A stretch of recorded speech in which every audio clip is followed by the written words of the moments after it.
Friends, எல்லாரும் எப்படி இருக்கீங்க? ரொம்ப நாளைக்கு அப்புறம் நம்ம வீடியோவில் நான் ஃபஸ்ட்டு வாய்ஸ் ஓவர் கொடுத்து போடுறேன். வாய்ஸ் எப்படி இருக்குன்னு கமெண்ட் செக்ஷனில் சொல்லுங்கள்.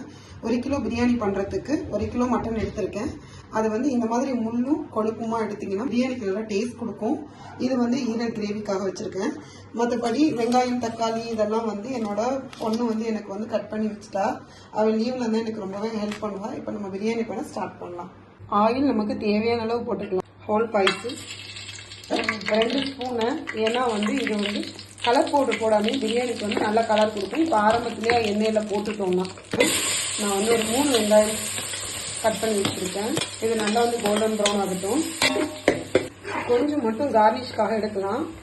வெங்காயம் இந்த அளவுக்கு வந்ததுக்கப்புறம் மேலே கார்னிஷ்காக கொஞ்சம், அப்புறம் மல்லி கொத்தமல்லி புதினா கொஞ்சம் போட்டுக்கலாம். அதுக்கப்புறம் பச்சை மிளகாய், அதுக்கப்புறம் ஒன்றொன்னா நம்ம ஆட் பண்ண ஆரம்பிச்சிடுவோம். அதை நெக்ஸ்ட் வீடியோவில் தொடர்ந்து பார்க்கலாம். பாய்.